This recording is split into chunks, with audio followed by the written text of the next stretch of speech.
എല്ലാവർക്കും വിനീതമായ നമസ്കാരം. ഏറെ ആദരണീയനും ഞങ്ങളുടെ പ്രിയപ്പെട്ട വെളിച്ചവുമായ professor doctor Mohan Gopal sir, ബഹുമാനപ്പെട്ട VR ജോഷി സാർ, പ്രിയപ്പെട്ട doctor Amal C Rajan, doctor Varsha, doctor AK Adarsh, Sindhu, സദസ്സിലുള്ള പ്രൊഫസർ വിജയകുമാർ സാർ, അതുപോലെ ഈ പരിപാടിയിൽ പങ്കെടുക്കുവാൻ വേണ്ടി ഇവിടെ എത്തിച്ചേർന്നിട്ടുള്ള ഏറെ ആദരണീയരായ വിശിഷ്ട വ്യക്തികളെ, ഇവിടെ ഇന്ന് ചർച്ച ചെയ്യുന്ന വിഷയം മതം ദൈവം, ശ്രീനാരായണ ഗുരുവിൻ്റെ ദാർശനിക സങ്കല്പം എന്ന വിഷയത്തെ അടിസ്ഥാനപ്പെടുത്തിയിട്ടുള്ളതാണ്. ഞാനും അമൽ സി രാജനും ഇവിടെ ചർച്ച ചെയ്യുന്നത് മതം ദൈവം ബ്രാഹ്മണിക സങ്കല്പങ്ങൾ എന്ന വിഷയത്തെ മുൻനിർത്തിയാണ്. ഗുരുദേവൻ്റെ സങ്കല്പം എന്താണ് എന്ന് വളരെ വിശദമായി തന്നെ മോഹൻ ഗോപാൽ സാർ ഇവിടെ സംസാരിച്ചു കഴിഞ്ഞു. ആര്യബ്രാഹ്മണ മതം എങ്ങനെയാണ് മതം എന്ന ആശയത്തെ നോക്കിക്കാണുന്നത്, എന്താണ് ആര്യബ്രാഹ്മണ മതത്തിൻ്റെ മതം എന്ന് പറയുന്ന സങ്കല്പം, എന്താണ് ആര്യബ്രാഹ്മണ മതത്തിൻ്റെ ദൈവസങ്കല്പം എന്ന വിഷയമാണ് ഞാനിവിടെ ചർച്ച ചെയ്യാനായി ലക്ഷ്യമിടുന്നത്. രണ്ട് വിഷയങ്ങളാണ് പ്രധാനമായും ഇവിടെ അവതരിപ്പിക്കാനായി ശ്രമിക്കുന്നത്. മനുസ്മൃതിക്ക് വ്യാഖ്യാനം എഴുതിയ ഏറ്റവും പ്രധാനപ്പെട്ട ധർമ്മശാസ്ത്ര വ്യാഖ്യാതാവ് കുല്ലൂക ഭട്ടൻ 10ാം നൂറ്റാണ്ടിൽ ശ്രുതിയെ രണ്ടായി തരംതിരിക്കുന്നുണ്ട്. ശ്രുതി എന്ന് പറഞ്ഞാൽ വേദം എന്നാണ് അർത്ഥം. ശ്രുതി ഇത്യാമ്നായ, ശ്രുതി എന്നതുകൊണ്ട് വേദമാണ് അർത്ഥമാക്കുന്നത് എന്നൊരു പാരമ്പര്യ പ്രമാണവുമുണ്ട്. അപ്പോൾ കുല്ലൂക ഭട്ടൻ പറയുന്നത് ശ്രുതി രണ്ട് തരത്തിലുണ്ട്. ശ്രുതിശ്ച ദ്വിവിധ വൈദികി താന്ത്രികി ച. ശ്രുതി രണ്ട് തരത്തിലാണ്, അത് വൈദികവും താന്ത്രികവുമാണ് എന്ന് ശ്രുതി മതത്തെ കുല്ലൂക ഭട്ടൻ രണ്ടായി തരംതിരിക്കുന്നു. അപ്പോൾ അതുകൊണ്ട് തന്നെ ഇവിടെ ചർച്ച ചെയ്യുന്നത് രണ്ട് മതങ്ങളെ സംബന്ധിച്ചാണ്. ഗുരു വൈദിക മതമെന്നും പൗരാണിക മതമെന്നും സാങ്ക്യമതമെന്നും ഒക്കെ തന്നെ പലതരത്തിൽ ഈ മതത്തെ തരംതിരിക്കുന്നുണ്ട്. അപ്പോൾ അതിലെ മുഴുവനൊന്നും പോകാനുള്ള ഒരു സമയവും സാഹചര്യവും ഇവിടെ ഇല്ല. അതുകൊണ്ട് രണ്ട് മതത്തെ സംബന്ധിച്ചുള്ള ചർച്ചയാണ്. വൈദിക മതവും താന്ത്രിക മതവും എങ്ങനെയാണ് മതദൈവ സങ്കല്പങ്ങളെ നോക്കിക്കാണുന്നത്, ഇതര മതസങ്കല്പങ്ങളെ, ഇതര ദൈവസങ്കല്പങ്ങളെ എങ്ങനെയാണ് ഇത് പരിഗണിച്ചത് എന്നുള്ള വിഷയമാണ് പ്രധാനമായും ചർച്ച ചെയ്യാൻ ഉദ്ദേശിക്കുന്നത്. അതിൻ്റെ ആദ്യഘട്ടത്തിൽ വൈദിക മതത്തെയാണ് പരിശോധിക്കാനായി ലക്ഷ്യമിടുന്നത്. വൈദിക മതം എന്ന് പറഞ്ഞാൽ വൈദിക സംഹിതകളെ ആസ്പദമാക്കിയിട്ടുള്ള വിശ്വാസ പാരമ്പര്യത്തെയാണ് വൈദിക മതം എന്നതുകൊണ്ട് അർത്ഥമാക്കുന്നത്. അപ്പോൾ വൈദിക മതത്തിൻ്റെ ഏറ്റവും പാരമ്പര്യ പ്രമാണം എന്ന് പറയുന്നത് ഋഗ്വേദം, യജുർവേദം, സാമവേദം, അഥർവവേദം മുതലായ ഏറ്റവും പ്രാചീനമായ 4 വേദങ്ങളിലാണ് വൈദിക മതത്തിൻ്റെ വിശ്വാസ പാരമ്പര്യങ്ങൾ അന്തർലീനമായിരിക്കുന്നത്. അതിൽ തന്നെ ഈ 4 വേദങ്ങളിൽ ഏറ്റവും പ്രാചീനമായിട്ടുള്ള വേദം ഏതാണെന്ന് ചോദിച്ചാൽ അത് ഋഗ്വേദമാണ്. അപ്പോൾ ഋഗ്വേദത്തിലെ ദൈവസങ്കല്പം എന്തായിരുന്നു, മതസങ്കല്പം എന്തായിരുന്നു, അത് മറ്റുള്ളവരെ എങ്ങനെയാണ് പരിഗണിച്ചത്, മറ്റുള്ളവരെ എങ്ങനെയാണ് നോക്കിക്കണ്ടിരുന്നത് എന്ന വിഷയമാണ് ഇവിടെ പരിശോധിക്കുന്നത്. നമുക്കെല്ലാവർക്കും അറിയാം, ചരിത്രം പഠിച്ചിട്ടുള്ളവർക്കറിയാം, ഇന്ത്യയിലേക്ക് കടന്നു വന്ന വിഭാഗമാണ് ആര്യബ്രാഹ്മണർ എന്നുള്ളത് ചരിത്രപരമായി തന്നെ തെളിയിക്കപ്പെട്ടിട്ടുള്ള ഒരു കാര്യമാണ്. നേരെ മറിച്ച് ഇന്ത്യയിൽ നിന്നും മറ്റ് രാജ്യങ്ങളിലേക്ക് വിപുലമായി കുടിയേറിയവരാണ് എന്ന് ഹിന്ദുത്വവാദികൾ പൊതുവെ വ്യാഖ്യാനിക്കാറുണ്ടെങ്കിലും ചരിത്രപരമായി അതിന് യാതൊരു തെളിവുകളുമില്ല. ജനിതക പഠനങ്ങളും ഒക്കെ സൂചിപ്പിക്കുന്നത് ഇന്ത്യയിലേക്ക് കടന്നു വന്ന ഒരു ജനവിഭാഗമാണ് ആര്യന്മാർ എന്നാണ് ചരിത്ര പഠനങ്ങളെല്ലാം തന്നെ തെളിയിക്കുന്നത്. അപ്പോൾ ഋഗ്വേദത്തിലൂടെ നമ്മൾ കടന്നു പോകുമ്പോൾ ഋഗ്വേദത്തിൻ്റെ ഒരു കാലഘട്ടം ബി സി 1500 കാലഘട്ടമാണ്, 1200 1500 കാലഘട്ടമാണ്. ആ കാലഘട്ടത്തിൽ ഋഗ്വേദത്തിൽ ധാരാളമായിട്ടുള്ള വിശ്വാസ പാരമ്പര്യങ്ങളെ നമുക്ക് കാണാം. ഇന്ദ്രനെയും അഗ്നിയെയും യമനെയും നൃതിയെയും വരുണനെയും ഒക്കെ തന്നെ ആരാധിക്കുന്ന ഒരു വൈദികമായ ആരാധനാ പാരമ്പര്യത്തെയാണ് ഋഗ്വേദത്തിൽ നമ്മൾ ഋഗ്വേദത്തിലൂടെ കടന്നു പോകുമ്പോൾ നമുക്ക് തെളിഞ്ഞു കിട്ടുന്നത്.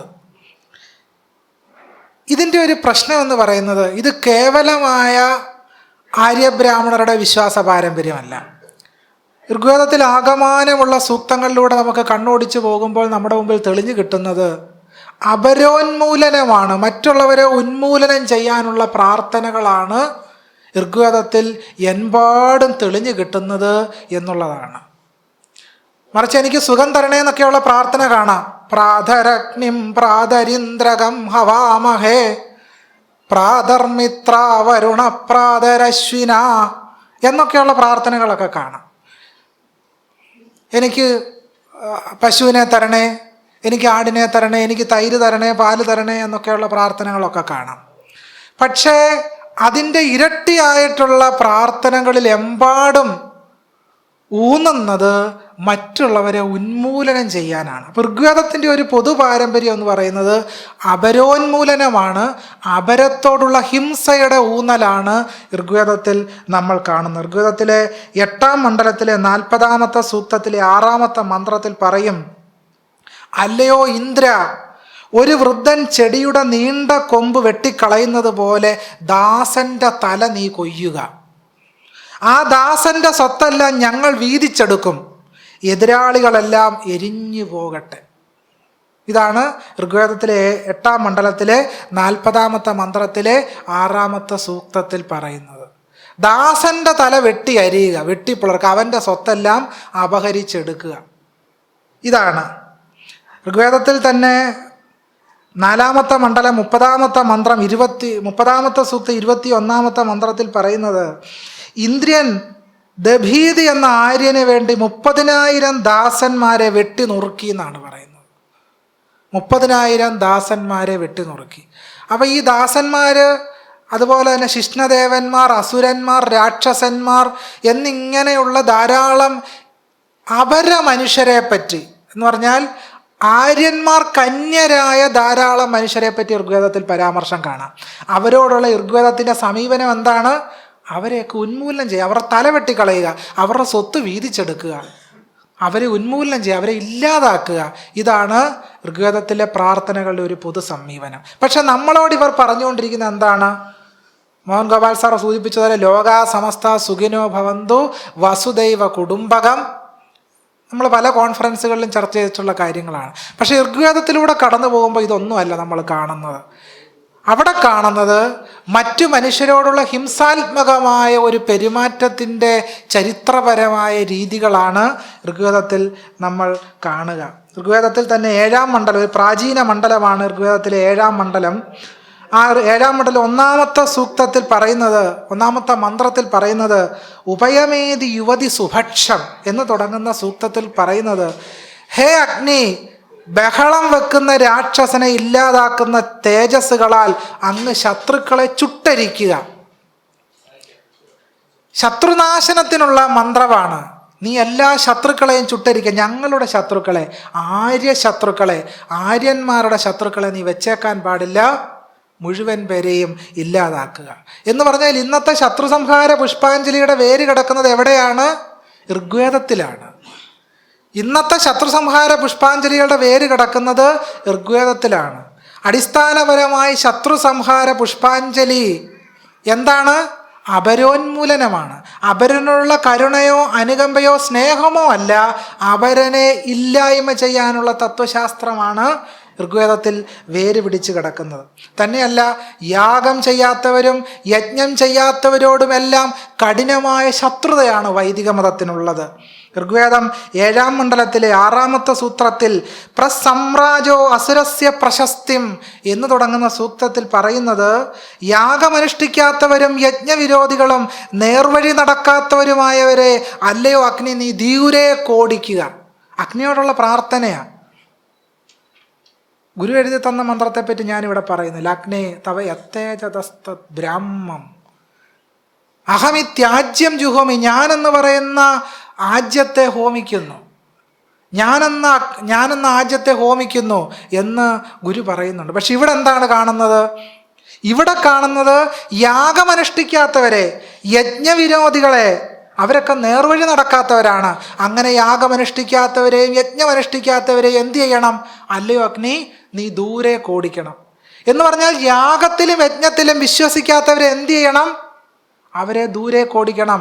അവരെ കഴിയാൻ പോലും, അവരെ ജീവത്രാണനം ചെയ്യാൻ പോലും അനുവദിക്കരുത് എന്ന് ഋഗ്വേദം പറഞ്ഞു വെക്കുന്നു. രാക്ഷസാദികളെ ആയുധങ്ങളാൽ തകർത്തവനും സൂര്യപത്നികളെ ഉഷസ്സുകളാക്കിയവനുമായ അഗ്നി ബലത്താൽ പ്രജകളെ താഴ്ത്തി രാജാവിന് നീതി കൊടുക്കുന്നവരാക്കി എന്നാണ് അഗ്നിയെ സ്തുതിക്കുന്നത്. അഗ്നിയുടെ ഒരു പ്രധാന പ്രത്യേകത എന്താണ്? രാക്ഷസന്മാരെ ഇല്ലാതാക്കി എന്നുള്ളതാണ് അഗ്നിയുടെ ഏറ്റവും വലിയ പ്രത്യേകത. ആരാണ് രാക്ഷസന്മാർ? ചരിത്ര പണ്ഡിതന്മാർ വ്യക്തമാക്കുന്നത് തദ്ദേശീയ ജനവിഭാഗങ്ങളും അനാര്യ ഗോത്രക്കാരുമായിട്ടുള്ള ജനവിഭാഗങ്ങളെയാണ് രാക്ഷസരെന്നും ശിഷ്ണദേവന്മാരെന്നുമൊക്കെ ഋഗ്വേദം പറയുന്നത് എന്ന് ചരിത്ര പണ്ഡിതന്മാർ പറഞ്ഞു വെക്കുന്നുണ്ട്. തന്നെ ഋഗ്വേദത്തിൽ 7-ാം മണ്ഡലം 7-ാമത്തെ സൂക്തത്തിൽ ഇന്ദ്രേ രാജ എന്ന് തുടങ്ങുന്ന സൂക്തത്തിൽ പറയുന്നത്, പോരാട്ടത്തിൽ പുരു എന്ന അസുരനെ ജയിച്ചപ്പോൾ അങ്ങ് സ്തുത്യനായി മാറി. ഇന്ദ്രൻ എല്ലാവരെയും സ്നേഹിച്ചപ്പോഴല്ല സ്തുത്യനായി മാറിയത്. ഇന്ദ്രൻ എല്ലാവരോടും കരുണ ചെയ്തപ്പോഴല്ല ഇന്ദ്രൻ സ്തുത്യനായി മാറിയത്. ഇന്ദ്രൻ എപ്പോഴാണ് സ്തുതിക്കപ്പെട്ടവനായത്? പുരു എന്ന അസുരനെ കൊന്നപ്പോഴാണ് ഇന്ദ്രൻ സ്തുത്യനായി മാറിയത്. അരുളുള്ളവനാണ് ജീവി എന്ന് ഗുരു നമ്മെ പഠിപ്പിച്ചു. പക്ഷേ ഋഗ്വേദം എന്താണ് നമ്മെ പഠിപ്പിക്കുന്നത്? മറ്റുള്ളവരെ കൊല്ലുമ്പോൾ സ്തുത്യനായി മാറുന്നു. ഗുരു നമ്മളെ എന്താണ് പഠിപ്പിച്ചത്? കൊല്ലുന്നവനില്ല ശരണ്യത, മറ്റെല്ലാവിധ നന്മയുമാർന്നിടിലും. കൊല്ലുന്നവന് ശരണ്യതയില്ല, അവൻ എന്തൊക്കെ നന്മയുണ്ടെന്ന് പറഞ്ഞാലും എന്ന് ഗുരുദേവൻ നമ്മളെ പഠിപ്പിച്ചു. ഋഗ്വേദം എന്താണ് പഠിപ്പിക്കുന്നത്? മറ്റുള്ളവരെ കൊല്ലുന്നത് നല്ലതാണെന്ന് ഋഗ്വേദം പറഞ്ഞു വെക്കുന്നു. മറ്റുള്ളവരെ ഉന്മൂലനം ചെയ്യുന്നത് നല്ലതാണ് എന്ന് ഋഗ്വേദം പറഞ്ഞു വെക്കുന്നു. വസിഷ്ഠന്റെ ഒരു പ്രാർത്ഥനയുണ്ട്. ഋഗ്വേദം 7-ാം മണ്ഡലം 8-ാമത്തെ സൂക്തം, ത്വാമഗ്നേ സമിധാനോ വസിഷ്ഠോജരൂതം ഹന്യക്ഷിരായേ പുരന്ധിം. വസിഷ്ഠർഷി അങ്ങേ ആളിക്കത്തിക്കുന്നു, അങ്ങ് ഈ രാക്ഷസ സമൂഹത്തെ നശിപ്പിക്കുക, ഈ രാക്ഷസന്മാരെ മുഴുവൻ കൊന്നൊടുക്കുക എന്ന് വസിഷ്ഠൻ പ്രാർത്ഥിക്കുകയാണ്. ഋഗ്വേദത്തിൽ തന്നെ 7-ാം മണ്ഡലം 19-ാമത്തെ സൂക്തത്തിൽ പറയുന്നത്, ഹേ ഇന്ദ്ര, ശത്രുക്കളെ വീഴ്ത്തി സജ്ജനങ്ങളെ രക്ഷിക്കുന്ന അങ്ങ് സോമം സംസ്കരിക്കുന്നവന് കീർത്തി നൽകുന്നു. എപ്പോഴാണ് എനിക്ക് ധനമേകുന്നവനായി ദാസൻ, ശുഷ്ണൻ, കുയവൻ എന്നീ അസുരന്മാരെ അങ്ങ് കീഴടക്കിയത്? ആ സമയം അങ്ങാണല്ലോ ഈ കുൽസനെ യുദ്ധത്തിൽ രക്ഷിച്ചത്. ദഭീതി രാജർഷിക്ക് വേണ്ടി അസുരന്മാരെ വജ്രത്താൽ നശിപ്പിച്ചു. എപ്പോഴാണോ അങ്ങ് ശമ്പരാസുരൻ്റെ 90 നഗരങ്ങളെ തകർത്തത്, ആ സമയം കഴിയാനായി 100ാമത്തെ നഗരത്തെ പ്രാപിച്ചു. അങ്ങ് തന്നെയാണ് വൃത്രനെയും നമുജിയെയും കൊന്നത്. ഈ കൊലപാതകത്തിൻ്റെ ചരിത്രമാണ് ഋഗ്വേദം മുഴുവൻ. മറ്റുള്ളവരുടെ നഗരങ്ങൾ തകർത്തതിൻ്റെയും മറ്റുള്ളവരെ കൊന്നു തള്ളിയതിൻ്റെയും ചരിത്രമാണ് ഋഗ്വേദത്തിൽ അടയാളപ്പെട്ട് കിടക്കുന്നത്. ഈ മതം നമ്മുടെ മതമാണോ എന്നുള്ളതാണ് ചോദ്യം. ഗുരുവിൻ്റെ ആശയങ്ങൾ വെച്ചുകൊണ്ട് ഋഗ്വേദത്തിലേക്ക് നോക്കുമ്പോൾ നാം കാണുന്ന എന്താണ്? അപരോന്മൂലനമാണ്. പക്ഷേ എന്താണ് ഗുരുവിൻ്റെ ആശയം? അപരനു വേണ്ടി അഹർനിശം പ്രയത്നം ചെയ്യുവാനായി ഗുരു പറയുമ്പോൾ ഋഗ്വേദത്തിലെ ഇന്ദ്രൻ എന്താണ് ചെയ്യുന്നത്? ശമ്പരൻ്റെ പുരങ്ങൾ നശിപ്പിക്കുക, അസുരന്മാരെ കൊന്നൊടുക്കുക, രാക്ഷസന്മാരെ കൊന്നൊടുക്കുക. ഇതിലൂടെ നമ്മൾ മനസ്സിലാക്കേണ്ട ഒരു പ്രധാനപ്പെട്ട വിഷയം, അസുരന്മാരും രാക്ഷസന്മാരും മറ്റു വിശ്വാസ പാരമ്പര്യങ്ങളിൽപ്പെട്ടവരാണ്. ആ വിശ്വാസ പാരമ്പര്യങ്ങളിൽപ്പെട്ടവരെ എങ്ങനെയാണ് വൈദിക മതം നോക്കിക്കണ്ടത്? അവരെ ഉന്മൂലനം ചെയ്യുന്ന തത്വശാസ്ത്രമാണ് ഋഗ്വേദത്തിനുള്ളത്. അവരെ ഇല്ലാതാക്കുന്ന തത്വശാസ്ത്രമാണ് വൈദിക മതത്തിനുള്ളത്. അല്ലാതെ മറ്റുള്ളവരെ കരുണയോടെ സമീപിക്കുന്ന, മറ്റുള്ളവരോട് തുറന്ന സമീപനമുള്ള ആശയധാരയല്ല ഋഗ്വേദത്തിൽ നാം കാണുക എന്നുള്ളതാണ്. അശ്വിനി ദേവന്മാരെ പറ്റിയൊരു സ്തുതിയുണ്ട്. ഋഗ്വേദ 7-ാം മണ്ഡലം 73-ാമത്തെ സൂക്തം. ഉപത്യാവഗ്നിഗമതോ വിശന്നോ രക്ഷോഹണ സമൃത വീളുപാണി എന്ന് തുടങ്ങുന്ന സൂക്തത്തിൽ പറയുന്നത്, രക്ഷസുകളെ കൊല്ലുന്നവയും ഉറപ്പുള്ള കൈകാലുള്ളവയുമായ അശ്വകളുടെ കുതിരകൾ ഋത്വിക്കനെ പ്രാപിക്കട്ടെ. അപ്പം ഋത്വിക്ക് എന്ന് പറയുന്നത് യാഗം ചെയ്യുന്ന പുരോഹിതനാണ്. ആ യാഗം ചെയ്യുന്ന പുരോഹിതനെ അശ്വികൾ എങ്ങനെ പ്രാപിക്കണം? രക്ഷസുകളെ കൊല്ലുന്ന ഉറപ്പുള്ള കാലുകളോടുകൂടി പ്രാപിക്കണം എന്നുള്ളതാണ്.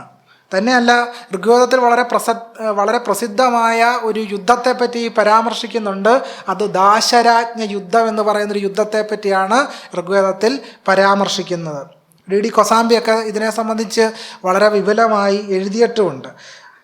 അവിടെ ഋഗ്വേദത്തിലെ 7-ാം മണ്ഡലം 83-ാമത്തെ സൂക്തത്തിൽ പറയുന്നത്, ദശരാജാനവ സമിത അയജ്യവ സുദാസം ഇന്ദ്രാവരുണാന യുദുഹു എന്ന് പറയും. അതായത്, ഹേ ഇന്ദ്രാവരുണന്മാരെ, യാഗമനുഷ്ഠിക്കാത്ത 10 ശത്രുരാജാക്കന്മാർ ഒരുമിച്ച് ചേർന്നിട്ടും നിങ്ങളുടെ അനുഗ്രഹമുള്ളത് കാരണം സുദാസിന് അവരെ തകർക്കാൻ കഴിഞ്ഞില്ല എന്നുള്ളതാണ്.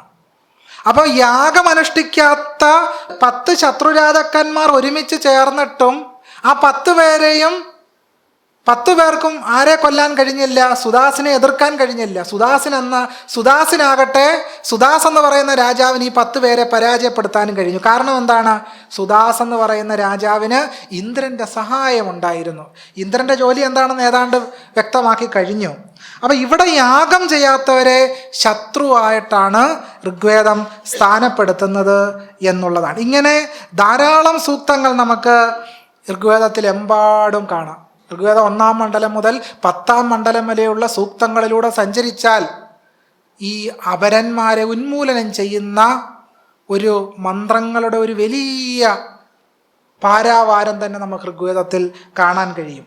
അതിൽ കുറച്ചും കൂടെ ആഴത്തിൽ നമ്മൾ പരിശോധിക്കേണ്ട ഒരു വിഷയമാണ് ഋഗ്വേദം 7-ാം മണ്ഡലത്തിലെ 100-ാമത്തെ സൂക്തം. ആ 100-ാമത്തെ സൂക്തത്തിലാണ് വിഷ്ണു തൻ്റെ കാലടി കൊണ്ട് സ്വർഗവും 3 ലോകങ്ങളും കീഴടക്കിയതിനെ പറ്റി പറയുന്നത്. ഋഗ്വേദം 7-ാം മണ്ഡലം 100-ാമത്തെ സൂക്തം. യജുർവേദത്തിലും അഥർവവേദത്തിലും ഒക്കെ തന്നെ ഈ കാര്യം കാണാം. ഭാഗവത പുരാണം ഉൾപ്പെടെയുള്ള പുരാണങ്ങളിലും മഹാവിഷ്ണു വാമനനായി വന്ന് അവതരിച്ച് 3 പാദങ്ങൾ കൊണ്ട് ലോകം മുഴുവൻ കീഴടക്കിയതിനെ പറ്റി പറയുന്നുണ്ട്. പക്ഷെ നമ്മൾ കേൾക്കുന്ന കഥയനുസരിച്ച് എന്താണ്? വാമനൻ ഒരു ദിവസം ഒരു സുപ്രഭാതത്തിൽ അവതരിച്ച് മഹാബലിയെ പാതാളത്തിലേക്ക് ചവിട്ടിത്താഴ്ത്തിയതിൻ്റെ കഥയാണ് നമ്മൾ കേൾക്കുന്നത്. പക്ഷേ ഋഗ്വേദത്തിൽ അതിൻ്റെ രാഷ്ട്രീയം വളരെ വ്യക്തമായി പറയുന്നുണ്ട്. ഋഗ്വേദത്തിൽ പറയും, ഈ വിഷ്ണുവാണ് ഭൂമി തുടങ്ങിയ 3 ലോകങ്ങളെ തൻ്റെ മഹത്വത്താൽ 3 പാദങ്ങൾ വെച്ച് അളന്നത്. എന്തിനാണ് അദ്ദേഹം ഈ 3 പാദങ്ങൾ വെച്ച് ലോകം മുഴുവൻ അളന്നത്? അടുത്ത വരി ശ്രദ്ധിക്കണം. സ്തോതാക്കൾക്ക് വസിക്കുന്നതിന് വേണ്ടിയാണ് ആ വിഷ്ണു ഭൂമിയെ വിസ്തീർണമാക്കിയത്. ആർക്ക് വേണ്ടിയാണ്? സ്തോതാക്കൾക്ക് വേണ്ടി. ആരാണ് സ്തോതാക്കൾ?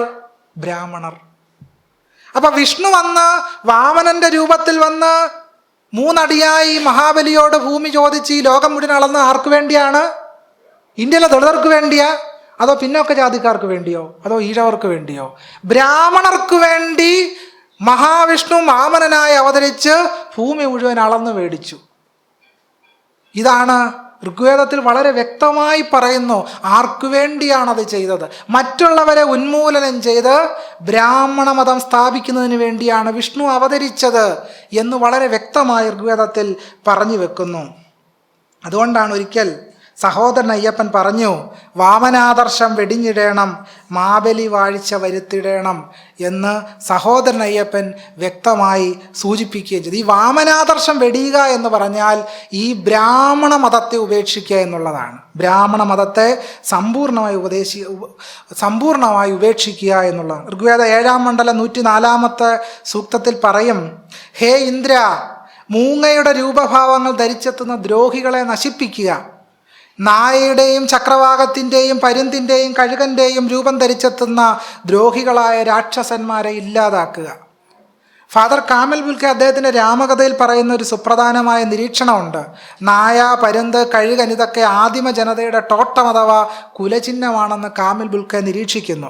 അപ്പോൾ ഇതനുസരിച്ച് നോക്കിയാൽ നായ, പരുന്ത്, കഴുകൻ ഇതൊക്കെ തന്നെ കുലചിഹ്നമായിട്ടുള്ള ആര്യേതരരും യാഗകർമ്മങ്ങളിൽ വിശ്വസിക്കാത്തവരുമായ തദ്ദേശീയ ജനവിഭാഗത്തെ ഇല്ലായ്മ ചെയ്യുകയാണ് ഇന്ദ്രൻ ചെയ്യുന്നത് എന്ന് നരവംശാസ്ത്രപരമായ പഠനത്തിൻ്റെ അടിസ്ഥാനത്തിൽ ഋഗ്വേദത്തിലേക്ക് നോക്കുമ്പോൾ നമുക്ക് മനസ്സിലാകും.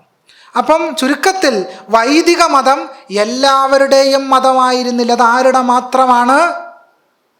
ആര്യബ്രാഹ്മണരുടെ മാത്രമാണ്. പക്ഷെ ഇന്നത് എല്ലാവർക്കും പഠിക്കാമെന്നൊക്കെ പറഞ്ഞുകൊണ്ട് ഇന്ത്യയിലെ അവർണ ജനവിഭാഗങ്ങളുടെ തലയിൽ ഈ അപരനെ ഉന്മൂലനം ചെയ്യുന്ന അപരവിദ്വേഷമുള്ള മതം കെട്ടിയേൽപ്പിക്കാൻ ശ്രമിക്കുകയാണ്. ഇത് നമ്മുടെ മതമല്ല, ഈ വൈദിക മതം നമ്മുടെ മതമല്ല എന്ന് 25 CV കുഞ്ഞിരാമനുമായിട്ടുള്ള സംഭാഷണത്തിൽ നാരായണ ഗുരുസ്വാമികൾ വ്യക്തമാക്കി. ഈ വൈദിക മതം നമ്മുടേതല്ല, ഹിന്ദു മതം എന്നൊരു മതമേ അല്ലല്ലോ എന്ന് പറഞ്ഞതോടുകൂടി ഈ വൈദിക മതം എന്ന് പറയുന്നത് സമ്പൂർണമായ അപരോന്മൂലനത്തിൻ്റെ മതമാണെന്നുകൂടി ഗുരു വ്യക്തമാക്കുന്നുണ്ട്. ശിഷ്ണദേവന്മാരെന്ന് പറയുന്ന വൈദിക ശത്രുക്കൾ ഋഗ്വേദം 7-ാം മണ്ഡലം 21-ാമത്തെ സൂക്തം 3-ാം മന്ത്രത്തിൽ പറയുന്നത് ഈ ശഷ്ണദേവന്മാർ ഞങ്ങളുടെ യാഗം പോക്കിക്കളയരുത് എന്നുള്ളതാണ്. ഋഗ്വേദം 10-ാം മണ്ഡലം 99-ാമത്തെ സൂക്തം 3-ാമത്തെ മന്ത്രത്തിൽ മനോഹരമായൊരു മലയാള തർജ്ജമ വായിക്കാം. പോകുമടരിന് ദുഷ്ടവഴിക്കവൻ പോരിൽ നേട്ടത്തിനായി ചുറ്റി നടന്നിടും, ശിഷ്ണദേവന്മാരെ മർദ്ദിച്ചെതിർപ്പെടാതെ ശതദ്വാര സമ്പത്തടക്കുമ്പലാൽ.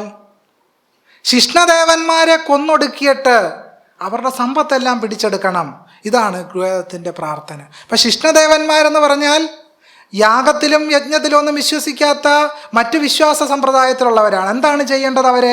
അവരുടെ സമ്പത്തെല്ലാം പിടിച്ചെടുക്കണം, അവരെ കൊന്നൊടുക്കണം. ഇതാണ് മറ്റുള്ള ഒരു വിശ്വാസത്തോട്, മറ്റുള്ള ഒരു മതത്തോടുള്ള വൈദിക ആര്യബ്രാഹ്മണ മതത്തിൻ്റെ സമീപനം എന്ന് പറയുന്നത്. മറ്റൊരു വിഷയം കൂടി നമ്മൾ ഇന്നത്തെ സമകാലിക ഇന്ത്യയുടെ സാഹചര്യം പ്രത്യേകമായി പരിശോധിക്കേണ്ട ഒരു കാര്യം, ഈ വൈദിക മതം വെജിറ്റേറിയനിസത്തിൽ അധിഷ്ഠിതമായ ഒന്നായിരുന്നില്ല. ആ വെജിറ്റേറിയനിസം എന്ന് പറയുന്നത് നമ്മൾ ഇൻവെർട്ടർ കോമയ്ക്കകത്ത് വായിക്കേണ്ട, ഉദ്ധരണിക്കകത്ത് വായിക്കണം. വൈദിക മതം ഹിംസയിൽ അധിഷ്ഠിതമായിരുന്നു.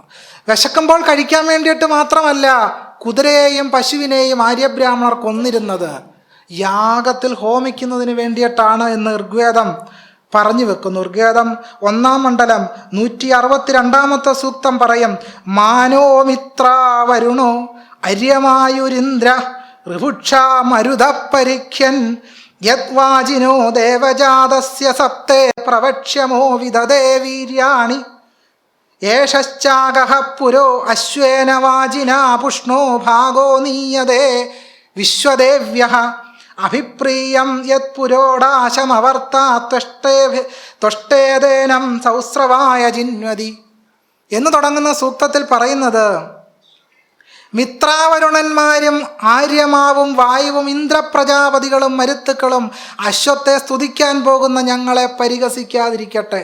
എന്തിനാണ് അശ്വത്തെ സ്തുതിക്കുന്നത് എന്നുള്ളത് അടുത്ത വരിയിൽ കാണാം. സ്വർണാലങ്കൃതമായ കുതിരയുടെ മുന്നിലൂടെ ഋത്തുക്കുകൾ ആടിനെ നയിക്കുമ്പോൾ അത് ഇന്ദ്രനും പൂഷാവിനും ഇഷ്ടാന്നമായി തീരട്ടെ. അപ്പം ഇന്ദ്രൻ്റെയും പൂഷാവിൻ്റെയും ഇഷ്ടഭക്ഷണം എന്താണ്? കുതിരയും ആടുമാണ്. ഇന്നെന്താണ്? ഇന്ന് നമ്മളോട് വെറുതെ പ്രചരിപ്പിക്കുന്നു, അവരൊക്കെ പച്ചടിയും സാമ്പാറും വെള്ളച്ചോറും കഴിച്ചാണ് കഴിഞ്ഞത്. കാട്ടിൽ എന്തുമാത്രം ആപ്പിളും ഓറഞ്ചും പറിച്ച് നടക്കുകയായിരുന്നു തോന്നി ഇന്ദ്രനും യമനും വരനും ഒക്കെ നിവേദിക്കാൻ വേണ്ടി. ആപ്പിൾ പറിക്കാൻ പോയാൽ ഈ പുലിയുടെ വായിൽ പെട്ടത് തന്നെ. പക്ഷെ ഇവിടെ എന്താണ് പറയുന്നത്? ഈ ആടും കുതിരയും ഒക്കെ തന്നെയായിരുന്നു ഇന്ദ്രൻ്റെ ഭക്ഷണം. കൊമ്പില്ലാത്ത ഈ ആട് അഗ്നിക്കും മറ്റെല്ലാ ദേവന്മാർക്കും പ്രിയങ്കരമായി എത്തപ്പെടുന്നു. ഇങ്ങനെയുള്ള ആടിനെ ത്വഷ്ടാവ് ദേവന്മാർക്ക് രുചികരമായ അന്നമാക്കി മാറ്റുന്നു. ഈസ്റ്റേണിൻ്റെ മസാല ചേർത്തെന്ന് ഞാൻ പറയുന്നില്ല, രുചികരമായ അന്നമാക്കി മാറ്റുന്നു എന്നാണ് ഋഗ്വേദം തന്നെ പറയുന്നത്. ഞാൻ കുതിരയുടെ മാംസം വേവിക്കുന്നതിനെ പറ്റിയും കൂടെ ഒന്ന് പറയാം. യത്തേ ഗാത്രാദഗ്നിന പച്യമാനാദഭിശൂലം നിഹതസ്യാവതാവതി മാ തദ്ഭൂമ്യാമാസൃശൻ മാതൃണേഷു ദേവേഭ്യസ്തദ് ഉദ്ഭിരാതമസ്തു എന്ന് തുടങ്ങുന്ന സൂക്തത്തിൽ, ഋഗ്വേദം 1-ാം മണ്ഡലം 162-ാമത്തെ സൂക്തത്തിൽ പറയുന്നത്, ഹേ അശ്വമേ, തീയിൽ വേവിക്കപ്പെടുന്ന നിന്റെ ശരീരത്തിൽ നിന്ന് പുറത്തു വരുന്ന ദ്രാവകമാകുന്ന ഹവിസ് തറയിൽ വീഴരുതേ. അതുപോലും കളയാതെ കഴിച്ചിരുന്നു എന്നാണ് അർത്ഥം. ദർഭപ്പുല്ലിൽ തെറിച്ചു പോകരുതേ. ഹവിസ് കിട്ടാൻ ആഗ്രഹിക്കുന്ന ദേവന്മാർക്ക് തന്നെ ലഭിക്കട്ടെ. വേവിച്ച കുതിരമാംസം പരിശുദ്ധതയോടെ ആർക്ക് ലഭിക്കാൻ വേണ്ടിയാണ് ആഗ്രഹിക്കുന്നത്, അതിൻ്റെ ഫലമുണ്ടാകട്ടെ. മാംസം വേവിക്കുന്ന പാത്രങ്ങളിൽ ഇളക്കാനുള്ള മരക്കൈയും രസം തളിക്കുന്ന ഉപകരണങ്ങളും തണുപ്പിക്കാനുള്ള പാത്രങ്ങളും മാംസം നിറച്ച പാത്രങ്ങൾക്കുള്ള അടുപ്പുകളും ഹൃദയം തുടങ്ങിയവയെ അടയാളപ്പെടുത്താനുള്ള ഉപകരണങ്ങളും മുറിക്കാനുള്ള കത്തികളുമൊക്കെ കുതിരയുടെ ജഡത്തിന് അലങ്കാരങ്ങളാകുന്നു. വളരെ വിശദമായി ശസ്ത്രക്രിയ ചെയ്യുന്നത് പോലെ കുതിരയെ മുറിച്ച് തിന്നുകൊണ്ടിരുന്ന ആളുകൾ ഇപ്പോൾ ശുദ്ധ വെജിറ്റേറിയന്മാരായി മാറി ഇന്ത്യയിലെ ദളിതർക്കും മുസ്ലിങ്ങൾക്കും മാംസം കഴിക്കാൻ കഴിയാത്ത അവസ്ഥാവിശേഷത്തിലേക്ക് എത്തിച്ചേർന്നിരിക്കുന്നു. എന്നാൽ വൈദിക മതം എന്താണ് ചെയ്തത്? വൈദിക മതം യാതൊരു ലജ്ജയും കൂടാതെ ഈ കുതിരയുടെ മാംസം വലിയ ഉരുളിക്കകത്ത് വെച്ച് തിന്നുകൊണ്ടായിരുന്നത് എന്ന് ഋഗ്വേദം വായിച്ചു നോക്കുമ്പോൾ നമുക്ക് മനസ്സിലാകും. ഇനി ഇതാണ് ഋഗ്വേദത്തിൻ്റെ ഒരു പൊതു പശ്ചാത്തലം. അതിൽ നിന്ന് നമുക്ക് തെളിഞ്ഞു കിട്ടുന്ന കാര്യം എന്താണ്? അത് ഹിംസയിൽ അധിഷ്ഠിതമായിരുന്നു. അത് വിശക്കുമ്പോൾ ഭക്ഷണത്തിനായിട്ട് മാംസം വേവിച്ച് കഴിക്കുകയായിരുന്നില്ല. മാംസക്കൊതിയന്മാരായ ബ്രാഹ്മണ പുരോഹിതന്മാരുടെ ഹിംസയാണ് നമ്മൾ വൈദിക മതത്തിൽ കാണുക. അത് അപരോന്മൂലനത്തിലും അപരഹിംസയിലും അധിഷ്ഠിതമായ ഒരു തത്വശാസ്ത്രവും അനുഷ്ഠാന വ്യവഹാരവുമാണ് ഋഗ്വേദത്തിൽ നാം തെളിഞ്ഞ് കാണുക. ഇനി അഥർവേദത്തിലേക്ക് വന്നാൽ ഈ ബ്രാഹ്മണ മതത്തിൻ്റെ ഋഗ്വേദത്തിൻ്റെ ഇരട്ടി ഹിംസാത്മകത നാം തെളിഞ്ഞു കാണുക അഥർവവേദത്തിലേക്ക് എത്തുമ്പോഴാണ്. ഇന്ന് കാണുന്ന ഗോബ്രാഹ്മണേഭ്യഃ ശുഭമസ്തു നിത്യം എന്ന ആശയത്തിൻ്റെ ഭീതിതമായ മുഖം നമ്മൾ കാണുക അഥർവവേദത്തിലാണ്. അഥർവവേദം 5-ാം മണ്ഡലം 17-ാമത്തെ മന്ത്രം 17-ാമത്തെ സൂക്തം 9-ാമത്തെ മന്ത്രത്തിൽ പറയും, ബ്രാഹ്മണ ഏവ പതിർ ന രാജന്യേന വൈശ്യഃ തത്സൂര്യഃ പ്രബ്രുവന്നേതി പഞ്ചഭ്യോ മാനവേഭ്യഃ. ഈ ഗോവിൻ്റെ പതി ബ്രാഹ്മണനാകുന്നു, ക്ഷത്രിയനോ വൈശ്യനോ അല്ല. ഭഗവാൻ 5 മനുഷ്യരോട് ഈ കാര്യം പറഞ്ഞുകൊണ്ട് നമസ്കരിക്കുന്നു. അപ്പം ഈ പശുവിൻ്റെ അധിപതി ആരാണ്? ബ്രാഹ്മണനാണ്. അപ്പം ബ്രാഹ്മണരുടെ പശുവും ദളിതരുടെ പശുവും രണ്ടും രണ്ടാകട്ടോ. ബ്രാഹ്മണരുടെ പശുവും ഈഴവരുടെ പശുവും രണ്ടും 2 പശുവാണ്. അതുകൊണ്ടാണ് 19-ാം നൂറ്റാണ്ടിലെ കേരളത്തിൽ ഭാസ്കരനുണ്ണി പറയുന്നുണ്ട്, മറ്റുള്ളവരുടെ വീട്ടിൽ പശു ഉണ്ടായാലും അതിന് പാല് തരാറാവുമ്പോഴത്തേക്കും ബ്രാഹ്മണർ പിടിച്ചുകൊണ്ട് പോവുക. ഇതാണ് നാസ്യജായ ശതവാഹി കല്യാണി തൽപമാശയേ യസ്മിൻ രാഷ്ട്രേ നിരുദ്യതേ ബ്രഹ്മജായാചിത്യ. യാതൊരു രാജ്യത്തിൽ ബ്രാഹ്മണ സ്ത്രീയും പശുവും തഴയപ്പെടുന്നു, അവിടെ സാധാരണ നിലയിൽ സുഖിച്ചു കഴിയുന്ന സ്ത്രീകൾക്ക് കട്ടിലിൽ സ്വൈര്യമായി ഉറങ്ങാൻ സാധിക്കുകയില്ല. എന്ന് പറഞ്ഞാൽ ബ്രാഹ്മണന് സുഖമുണ്ടെങ്കിലേ ബാക്കി എല്ലാവർക്കും സുഖമുള്ളൂ. ഞാൻ അഥർവവേദം മുഴുവൻ അരിച്ചു പെറുക്കി. അതിലെവിടെങ്കിലും മറ്റു മനുഷ്യരെ പറ്റി പറയുന്നുണ്ടോ? ഈഴവർക്ക് സുഖമാണെങ്കിൽ എല്ലാവർക്കും സുഖമെന്ന് ഒരു വരി അഥർവവേദത്തിൽ, അല്ലെങ്കിൽ ദളിതർക്ക് സുഖമാണെങ്കിൽ എല്ലാവർക്കും സുഖം ഒരു വരി. അഥർവവേദം മുഴുവൻ പരിശോധിച്ചു, ഇല്ല. ബ്രാഹ്മണ സുഖത്തെപ്പറ്റി മാത്രമാണ് അഥർവവേദം നമ്മളോട് പറഞ്ഞുകൊണ്ടിരിക്കുന്നത്. നമ്മൾ ഭഗവത്ഗീത വിമർശിക്കും, പുരാണങ്ങളെ വിമർശിച്ചും എല്ലാം വിമർശിക്കുമ്പോൾ പറയും വേദം വളരെ പവിത്രമാണ്, അതിൽ വളരെ നല്ല കാര്യങ്ങളാണ്. അതുകൊണ്ടാണ് ഇന്നത്തെ ഈ കോൺഫറൻസിൽ വേദങ്ങൾ മാത്രം പരിശോധിക്കാം എന്ന് വിചാരിച്ചത്. സത്യത്തിൽ ഡോക്ടർ BR അംബേദ്കർ സൂചിപ്പിച്ചതുപോലെ ഇത് ഡൈനാമിറ്റ് വെച്ച് തകർക്കണമെന്ന് അദ്ദേഹം പറഞ്ഞത് വെറുതെ അല്ല എന്ന് ഈ വേദങ്ങൾ സമൂലാഗ്രം പഠിക്കുമ്പോൾ നമുക്ക് ബോധ്യപ്പെടും. ബ്രാഹ്മണന്റെ പദാർത്ഥങ്ങൾ ഭക്ഷ്യമായി കരുതുന്നവൻ വിഷമാണ് ഭക്ഷിക്കുന്നത്. അയാൾ തൻ്റെ തേജസ് കളഞ്ഞു തൂളിക്കുന്നു. ബ്രാഹ്മണനെ ഉപദ്രവിക്കുന്നവൻ ദേവഹിംസകനാണ്. നിർവൈക്ഷത്രം നയതിഹന്തിർ വർച്ചോഗ്നിരിവരാ ഇവാരബ്ദോ വിദുനോതി സർവം യോ ബ്രാഹ്മണം മന്യതേ അന്നമേവ സവിഷസ്യ പിബതി തൈമാതസ്യ എന്ന് പറയും. ബ്രാഹ്മണന്റെ നാക്ക് ഞാണിന് തുല്യമാണ്, വാക്ക് മഴുവിന് തുല്യം, തപോയുക്തമായ പല്ല് ബാണതുല്യവും. ദേവന്മാരാൽ പ്രേരിതനായ ബ്രാഹ്മണൻ ഈ ധനുസ്സുകൊണ്ട് ദേവഹിംസകന്മാരെ ബന്ധിക്കുന്നു. അപ്പൊ ദേവന്മാരെ ഇഷ്ടമല്ലാത്തവരെ ശാപം കൊണ്ടില്ലാതാക്കും എന്നാണ് ഇവിടെ പറഞ്ഞു വെക്കുന്നത്. ബ്രാഹ്മണർക്ക് ദുഃഖം കൊടുക്കുന്നവരുടെ രാജ്യത്തിൽ സൂര്യനും വരുണനും നൽകേണ്ട ജലവർഷം ഉണ്ടാവുകയില്ല. എന്ന് പറഞ്ഞാൽ മഴ പെയ്യത്തില്ല. അവരുടെ സഭ ഒന്നിനും ഉപകരിക്കില്ല. അവരുടെ സേനയ്ക്ക് മിത്രങ്ങളെയും വശത്താക്കാൻ സാധ്യമല്ല. നവർഷം മൈത്രാവരുണം ബ്രഹ്മജ്യം അഭിവർഷതി നാസ്മൈ സമിതി കൽപ്പതേ ന മിത്രം നയതേ വശം എന്ന് അഥർവവേദം 5-ാം മണ്ഡലം 19-ാമത്തെ സൂക്തം 15-ാമത്തെ മന്ത്രത്തിൽ പറഞ്ഞു വെക്കുന്നു. ബ്രാഹ്മണനിൽ നിന്ന് കരം മേടിക്കാൻ പാടില്ല എന്നുകൂടി അഥർവവേദം പറയുന്നു. ഇങ്ങനെ അഥർവവേദത്തിൽ നമ്മൾ നോക്കുകയാണെങ്കിൽ ഈ ബ്രാഹ്മണ സ്തുതി മാത്രമാണ് നമ്മൾ കാണുക. ഒരു ബ്രാഹ്മണ രാജ്യത്തെ പറ്റിയാണ് ഈ അഥർവവേദം പറഞ്ഞു വെക്കുന്നത്. സത്യത്തിൽ ഹിന്ദുത്വവാദികൾ ആഗ്രഹിക്കുന്നതും ഇത്തരമൊരു രാജ്യമാണ് എന്നുള്ളതാണ്.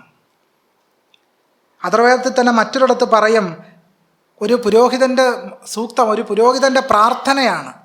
ഞാൻ കഴിക്കരുതാത്തത് പലതും ഭക്ഷിച്ചിട്ടുണ്ട്, സുവർണവും മറ്റും പ്രതിഗ്രഹമായി വാങ്ങിയിട്ടുണ്ട്. യജ്ഞസമ്പാദകമായ അഗ്നി എൻ്റെ അന്നദോഷത്തിൽ നിന്നും പ്രതിഗ്രഹദോഷത്തിൽ നിന്നും എന്നെ രക്ഷിക്കട്ടെ. അപ്പം ബ്രാഹ്മണൻ എന്തുവാ, അയാൾക്ക് കഴിക്കരുതാത്തതെല്ലാം കഴിക്കാം, എന്തും ചെയ്യാം, പക്ഷേ ബ്രാഹ്മണനായിരിക്കണം എന്നുള്ളതാണ്. ചാന്തോക്യോപനിഷത്തിലൊക്കെ പിന്നീട് വരുന്ന ഈ മധുസൂക്തം എന്ന് പറയുന്നൊരു സൂക്തത്തിൻ്റെ ആദിമ രൂപം നമുക്ക് അഥർവവേദത്തിൽ കാണാം. അഥർവവേദം 9-ാമത്തെ അധ്യായം 1-ാമത്തെ സൂക്തം 22-ാമത്തെ മന്ത്രത്തിൽ പറയുന്നത്, യോ വൈ കഷായാഹ സപ്തമധൂനി വേദമധൂൻ ഭവതി ബ്രാഹ്മണശ്ച രാജാച്ച ധേനുശ്ച അനഡ്വാംശ്ച വ്രീഹിശ്ച യവശ്ച മധുസപ്തമം എന്ന് പറയും. അതായത് ബ്രാഹ്മണൻ, പശു, കാള, ധാന്യം, യവം, മധു, രാജാവ്, ഇവ 7 തേൻ. മധു, 7 മധു ഉണ്ടെങ്കിൽ അതിലെ ആദ്യത്തെ മധു ആരാണ്? ബ്രാഹ്മണനാണ്. ഇത് ഉപാസിക്കുന്നവന് സ്വർഗലോകം കിട്ടുമെന്നാണ് ഉപനിഷത്തുക്കൾ പറയുന്നത്. ഇത് 7 മധുക്കൾ. തേൻ എന്ന് വിചാരിച്ച് മധുവിനെ ഉപാസിക്കുന്നവർക്ക് മോക്ഷം കിട്ടും, മുക്തി ലഭിക്കുമെന്ന് ഉപനിഷത്തുക്കൾ പറഞ്ഞു വെച്ചു. എന്ന് പറഞ്ഞാൽ ബ്രാഹ്മണ മതത്തെ ഉപാസിച്ച് ബ്രാഹ്മണന് മാത്രം സുഖം വരുന്ന ഇന്ത്യയിലെ ബഹുജനങ്ങൾക്ക് കൊടിയ ദാരിദ്ര്യത്തിലും അനീതിയിലും തെള്ളിയിടുന്ന ഒന്നാണ് ഈ വൈദിക മതമെന്ന് ഇതിലൂടെ തന്നെ വളരെ കൃത്യമായിട്ട് തെളിഞ്ഞു കിട്ടുന്നുണ്ട്. ഈ കാര്യം മനസ്സിലാക്കിയിട്ടാണ് ഒരിക്കൽ 1929 ഈഴവ മഹാസംഗമത്തിൽ ശിവപ്രസാദ് സ്വാമികൾ നടത്തിയ ഒരു പ്രഭാഷണമുണ്ട്. 1929 ആ പ്രഭാഷണത്തിൽ ശിവപ്രസാദ സ്വാമികൾ പറഞ്ഞത്, നിങ്ങളുടെ ഇപ്പോഴത്തെ അപകൃഷ്ടസ്ഥിതി നിങ്ങൾക്കുണ്ടായത് നിങ്ങളുടെ സ്വധർമ്മം വിട്ട് ബ്രാഹ്മണധർമ്മം സ്വീകരിച്ചത് കൊണ്ടുണ്ടായ കുഴപ്പമാണ്. നിങ്ങളുടെ ഇപ്പോഴത്തെ മതമാകുന്നു നിങ്ങളെ അടിമയാക്കിയിട്ടുള്ളത്. അപ്പം നമ്മളെ അടിമയാക്കുന്ന മതം ഏതാണ്? ഈ ബ്രാഹ്മണധർമ്മമാണ് നമ്മളെ അടിമയാക്കുന്നതെന്ന് 29 തന്നെ ശിവപ്രസാദ സ്വാമികൾ പറഞ്ഞു വെച്ചു. ആ ബ്രാഹ്മണ ധർമ്മത്തിൻ്റെ അടിമകളായിട്ടാണ് ഇപ്പോഴും പല ജനവിഭാഗങ്ങളും കഴിഞ്ഞു കൂടുന്നത് എന്നുള്ളത് വ്യക്തമാണ്. അപ്പോൾ ഇത് നമ്മൾ പരിശോധിച്ചത് വൈദിക മതമാണ്. ഇനി താന്ത്രിക മതം. കുല്ലുകഭട്ടൻ പറഞ്ഞല്ലോ, ശ്രുതി 2 തരത്തിലുണ്ട്, വൈദികമെന്നും താന്ത്രികമെന്നും. അപ്പോൾ വൈദിക മതത്തെ പരിശോധിച്ചു. ഇനി താന്ത്രിക മതം എങ്ങനെയാണ് മറ്റുള്ളവരെ പരിഗണിച്ചത്? 10-11 നൂറ്റാണ്ടിൽ രചിക്കപ്പെടുന്ന ത്രിലോചന ശിവാചാര്യരുടെ പ്രായശ്ചിത്ത സമുച്ചയം എന്ന് പറയുന്ന ഏറ്റവും പ്രധാനപ്പെട്ട ഒരു ശൈവ സിദ്ധാന്ത ഗ്രന്ഥത്തിൽ പറയുന്നത്, വാമദക്ഷിണ മാർഗസ്ഥൈഹി സ്പൃഷ്ടേ ലിംഗേ പ്രമാദതഃ ഐതാ ശുദ്ധ്യതേ മന്ത്രി മഹാസ്നാനൈശ്ച നാന്യത. വാമദക്ഷിണ മാർഗത്തിൽപ്പെട്ട താന്ത്രികന്മാരും ശിവലിംഗത്തിൽ സ്പർശിക്കാൻ ഇടയാകരുത്. അങ്ങനെ വന്നാൽ പ്രായശ്ചിത്തം അനുഷ്ഠിക്കണം. അപ്പം വാമമാർഗത്തിലും ദക്ഷിണമാർഗത്തിലും, അപ്പം തന്ത്രത്തിന് പലതരം വിശ്വാസ പാരമ്പര്യങ്ങളുണ്ട്. അപ്പോൾ ബ്രാഹ്മണ മതത്തിൽപ്പെട്ട തന്ത്രം എങ്ങനെയാണ് മറ്റുള്ള തന്ത്രത്തിൽപ്പെട്ടവരെ നോക്കിക്കണ്ടത്? അവരെ പ്രവേശിപ്പിക്കരുത്, അവർ അശുദ്ധരാണ് എന്ന് പറഞ്ഞുകൊണ്ടാണ്. അതുപോലെ ഗാരുഡഭൂത തന്ത്രത്തിൽപ്പെട്ടവരുടെ അതിൽപ്പെട്ട പ്രയോക്താക്കളായ താന്ത്രികരുമായി ബന്ധം പുലർത്തുന്നത് തന്നെ ത്രിലോചന ശിവാചാര്യർ അശുദ്ധിയായി കാണുന്നു. ഒരു പന്തിയിലിരുന്ന് വ്യത്യസ്ത ജാതിവർണ്ണത്തിൽപ്പെട്ടവരും വ്യത്യസ്ത താന്ത്രിക ആരാധകരും ഇടകലർന്നിരുന്ന് ഭക്ഷണം കഴിക്കുന്നത് തന്നെ ത്രിലോചന ശിവാചാര്യർ വിലക്കുന്നു. ഒരു പന്തിയിലിരുന്ന് ഭക്ഷണം കഴിക്കാൻ പാടില്ല. ഏകപങ്ക്തി സദാ വർജ്യ ഭോജനേ ഭിന്നജാതിവിഹി ഭുഞ്ചാനോ അജ്ഞാനതോ വിപ്രക്ഷത്ര ശൂദ്രജാതിവിഹി. വ്യത്യസ്ത വർണ്ണത്തിൽപ്പെട്ടവർ ഒരുമിച്ച് ഒരു പന്തിയിലിരുന്ന് ഭക്ഷണം കഴിക്കാൻ പാടില്ല. സംസ്കൃതത്തിലാണ് എഴുതിയിരിക്കുന്നത്. സംസ്കൃതത്തിൽ എഴുതിയതെല്ലാം വളരെ വിചിത്രമാണെന്നും പരിപാവനമാണെന്നും 3 നേരം ഈ പുസ്തകം വെച്ച് പൂജിക്കണമെന്നൊക്കെയാണ് പറയുന്നത്. പക്ഷേ ഒരു പന്തിയിലിരുന്ന് ഭക്ഷണം കഴിക്കാൻ പാടില്ല എന്ന് പറയുന്ന ഈ പുസ്തകം എന്താണ് ചെയ്യേണ്ടത് എന്ന് ആലോചിച്ച് നോക്കും. കൂടാതെ പാശുപതർ, കാപാലികർ, ബൗദ്ധർ എന്നിവരുടെ ഭക്ഷണം കഴിക്കുന്നതും ത്രിലോചനൻ അശുദ്ധിയായി ഗണിക്കുന്നു. ബൗദ്ധരെ, പാശുപതരെ, കാപാലികന്മാരെ ഇവരെയൊക്കെ വെറുക്കപ്പെടേണ്ടവരായിട്ടാണ് ബ്രാഹ്മണ താന്ത്രിക മതം പരിഗണിക്കുന്നത്. അതുപോലെ ഇതര താന്ത്രിക മാർഗത്തിൽപ്പെട്ട വാമമാർഗികൾ, ദക്ഷിണമാർഗികൾ, കൗളർ, കാലഭക്തർ, സാങ്ക്യന്മാർ, ചാർവാകന്മാർ, ദിഗംബരന്മാർ, ശ്വേതാംബരന്മാർ, ഭാഗവതന്മാർ തുടങ്ങിയവരുമായി ഏതെങ്കിലും വിധത്തിലുള്ള സമ്പർക്കം അശുദ്ധിയായാൽ, സമ്പർക്കം നിമിത്തം അശുദ്ധി ഉണ്ടാകുമെന്നും അത് പാപമാണ് എന്നും ത്രിലോചന ശിവാചാര്യർ പ്രായശ്ചിത്ത സമുച്ചയത്തിൽ എഴുതുന്നു. വാമദക്ഷിണ കൗളൈശ്ചന സമ്പർക്ക കപാലിവിഹി ശതേന സ്പർശനേ ശുദ്ധർ ഭാഷണാതു വൈ ശതാർദ്ധതഃ എന്ന് പറഞ്ഞു വെക്കുന്നു. ഇങ്ങനെയാണ് മറ്റുള്ളവരെ പരിഗണിച്ചിരിക്കുന്നത്. തന്നെയല്ല ഈ താന്ത്രിക ഗ്രന്ഥങ്ങൾ എമ്പാടും പരിശോധിക്കുമ്പോൾ അതിനകത്ത് ഈ പാഷണ്ഡർ എന്നൊരു പ്രയോഗം കാണാം. അത് പുരാണങ്ങളിലും കാണാം. ആരാണ് പാഷണ്ഡർ? പാഷണ്ഡർ എന്ന് പറഞ്ഞാൽ അവൈദികരായ ജനവിഭാഗങ്ങളെയാണ് പാഷണ്ഡർ എന്നതുകൊണ്ട് അർത്ഥമാക്കുന്നത് എന്ന് സംസ്കൃത പണ്ഡിതനും താന്ത്രിക ഗവേഷകനും ഒക്കെ ആയിട്ടുള്ള പ്രൊഫസർ അലക്സിസ് സാൻഡേഴ്സൺ നിരീക്ഷിക്കുന്നുണ്ട്. വൈഷ്ണവ പഞ്ചരാത്ര മതക്കാർ, ശൈവ മന്ത്രമാർഗികൾ, പാശുപതർ, കാപാലികർ, ബൗദ്ധർ, ജൈനർ എന്നിവരെയാണ് പൊതുവെ പാഷണ്ഡരായി ഗണിക്കുന്നത് എന്ന് പ്രൊഫസർ അലക്സിസ് സാൻഡേഴ്സൺ അദ്ദേഹത്തിൻ്റെ tolerance, exclusivity, inclusivity and persecution in Indian religion during the early medieval period എന്ന് പറയുന്ന സുദീർഘമായ പ്രബന്ധത്തിൽ ആധികാരികമായ തെളിവുകൾ ഉദ്ധരിച്ചുകൊണ്ട് തന്നെ പ്രൊഫസർ അലക്സിസ് സാൻഡേഴ്സൺ നിരീക്ഷിക്കുന്നു. എന്തുകൊണ്ടാണ് ഇവരോടൊക്കെ ഇത്രമാത്രം വെറുപ്പ് ബ്രാഹ്മണ മതത്തിന്? കാരണം മറ്റൊന്നുമല്ല, ഈ മതത്തിലൊക്കെ തന്നെ വിശ്വസിച്ചിരുന്നത് ഇന്ത്യയിലെ അവർണ ജനവിഭാഗങ്ങളായിരുന്നു എന്ന് നമുക്ക് ധാരാളം തെളിവുകൾ ലഭിക്കുന്നുണ്ട്. ഹർഷചരിതത്തിൽ, ബാണഭട്ടൻ്റെ ഹർഷചരിതത്തിൽ ഒരു കാപാലിക ഗുരുവിനെ പറ്റി പരാമർശിക്കുന്നു. ബാണൻ്റെ കാലത്ത്, ബാണഭട്ടൻ അദ്ദേഹത്തിൻ്റെ കൃതി എഴുതുന്ന കാലത്ത് ചണ്ഡികയ്ക്ക് പൂജ ചെയ്യുന്നത് ശബരർ എന്ന് പറയുന്ന വിന്ധ്യാവനവാസികളായിരുന്നു എന്ന് അദ്ദേഹം കാദംബരിയിൽ രേഖപ്പെടുത്തുന്നു. ഇങ്ങനെ ധാരാളം പരാമർശങ്ങൾ നമുക്ക് പ്രാചീനമായ കൃതികളിൽ കാണാം. അപ്പം തദ്ദേശീയരായ ജനവിഭാഗങ്ങൾ പൂജിച്ചുകൊണ്ടിരുന്ന ആരാധനാമൂർത്തികളും അത്തരം വിശ്വാസ പാരമ്പര്യങ്ങളും ബ്രാഹ്മണ മതത്തെ സംബന്ധിച്ച് ഏറ്റവും വെറുക്കപ്പെടേണ്ടതായിട്ട് മാത്രമാണ് പരിഗണിച്ചിരുന്നത്. ഇനി കേരളത്തിലേക്ക് വന്നാൽ, കേരളത്തിൽ രചിക്കപ്പെട്ട 12-ാം നൂറ്റാണ്ടിൽ രചിക്കപ്പെട്ട ഈശാന ശിവ ഗുരുദേവ പദ്ധതിയിൽ ആർഹതർ, ശാക്യർ, പാശുപതർ, കാപാലികർ എന്നിവരിൽ നിന്ന് ഭക്ഷണ പദാർത്ഥങ്ങൾ പോലും സ്വീകരിക്കരുത് എന്ന് വിലക്കുന്നുണ്ട്. ഈശാന ശിവ ഗുരുദേവ പദ്ധതി 3-ാം അധ്യായം 2 മുതൽ 5 വരെ, 7-ാം അധ്യായം 8 മുതൽ 11, 20 മുതൽ 32, 36-ാം അധ്യായം 13 മുതൽ 15 വരെയുള്ള മന്ത്രഭാഗങ്ങൾ പരിശോധിക്കുമ്പോൾ ഇതിനെപ്പറ്റിയുള്ള നിരന്തര പരാമർശങ്ങൾ നമുക്ക് കാണാം. എന്തിനേറെ പറയുന്നു, 19-ാം നൂറ്റാണ്ടിൽ ഉത്തരാർത്ഥത്തിൽ കേരളത്തിൽ രചിക്കപ്പെടുന്ന കുഴുക്കാട്ട് പച്ചയിൽ പറയുന്നത് ബൗദ്ധന്മാർ അശുദ്ധരാണ് എന്ന്. ഈ ബൗദ്ധന്മാരെന്ന് പറയുന്ന കേരളത്തിൻ്റെ ഒരു പൊതു പശ്ചാത്തലത്തിൽ ഈ മുസ്ലിങ്ങളെയും കൂടെ ചേർത്തിട്ടാണ് ബൗദ്ധർ എന്ന് പറയുന്നത് എന്നുള്ളത് സവിശേഷമായ പരാമർശം അർഹിക്കുന്നുണ്ട്. തന്നെയല്ല, നമ്മളിവിടെ കണ്ടതുപോലെ ഈ മൂർത്തികളൊക്കെ തന്നെ ആയുധങ്ങളും പിടിച്ച് മറ്റുള്ളവരെ കൊല്ലാൻ നടക്കുന്ന ഒരു പ്രതിഭാസമാണ് നമ്മൾ കാണുന്നത്. അതുകൊണ്ട് തന്നെ പെരിയാർ ഒരിക്കൽ നിരീക്ഷിക്കുന്നുണ്ട്, സ്നേഹത്തിൻ്റെ മൂർത്തിമദ്ഭാവമാണ് ദൈവമെന്ന് പറയാറ്, എന്നാൽ മാരകായുധങ്ങൾ കയ്യിലേന്തിയിരിക്കുന്ന ദൈവങ്ങളെ നിങ്ങൾ കണ്ടിരിക്കും. ഈ ദൈവങ്ങളൊക്കെ കൊലപാതകികളാണോ? ആരെയെങ്കിലും കൊന്നിട്ടില്ലാത്ത ഒരൊറ്റ ദൈവമെങ്കിലും ഉണ്ടോ? ദൈവങ്ങൾ നിരവധി പേരെ കൊന്നത് തെളിയിക്കുന്ന അനവധി സംഭവങ്ങൾ നിറഞ്ഞതാണ് പുരാണങ്ങൾ. നിങ്ങളുടെ ദൈവങ്ങൾ ഘാതകരാണോ? ദൈവം കരുണാമയനാണെന്ന പ്രസ്താവന ഞങ്ങളെങ്ങനെ വിശ്വസിക്കും എന്ന് പെരിയാർ ഒരിക്കൽ വളരെ ശക്തമായ ഒരു വിമർശനം ഉന്നയിക്കുന്നുണ്ട്. തന്നെയല്ല, 1929 ഈഴവ മഹാസംഗമത്തിൽ സഹോദരൻ അയ്യപ്പൻ നടത്തിയ പ്രഭാഷണത്തിൽ അദ്ദേഹം പറയുന്നത്, മനുഷ്യത്വത്തെ അപമാനിക്കുകയും മതത്തെ ദുഷിപ്പിക്കുകയും അനേകം ആത്മാങ്കുരങ്ങളുടെ കൂമ്പൊടിക്കുകയും ദയയെയും സമഭാവനയും നശിപ്പിച്ച് അസൂയയും സ്പർദ്ധയെയും വളർത്തുകയും സ്വാതന്ത്ര്യബുദ്ധിയെയും ഉത്കർഷേച്ഛയെയും കെടുത്തി വാശിയെയും ചുണയില്ലാതാക്കുന്ന ജാതി വ്യത്യാസത്തെയും തന്മൂലമുള്ള ശുദ്ധാശുദ്ധ വിചാരത്തെയും തീണ്ടിക്കുളിയെയും ഉപേക്ഷിക്കുക എന്ന് പറഞ്ഞതിലൂടെ സഹോദരൻ അയ്യപ്പൻ ലക്ഷ്യമാക്കിയത് ഈ ബ്രാഹ്മണ മതത്തെ തന്നെ ഉപേക്ഷിക്കുക എന്നുള്ളതാണ്. വളരെ ശക്തമായി തന്നെ ഇതിനെ സംബന്ധിച്ചുള്ള സൂചനകൾ, ഇതിനെ സംബന്ധിച്ച ശക്തമായ വിമർശനങ്ങൾ ഡോക്ടർ ബി ആർ അംബേദ്കർ ഉന്നയിക്കുന്നുണ്ട്. അതുകൂടി പറഞ്ഞുകൊണ്ട് ഞാൻ എൻ്റെ സംഭാഷണത്തിൽ നിന്ന് വിടവാങ്ങാം. ഏറ്റവും പ്രധാനപ്പെട്ട ഒരു ഉപനിഷത്ത് സങ്കല്പം എന്ന് പറയുന്ന ബ്രഹ്മം എന്ന് പറയുന്ന സങ്കല്പമാണ്. അതിലേക്ക് വരുന്നതിന് മുമ്പ് ഒരു കാര്യം കൂടി സൂചിപ്പിക്കാം.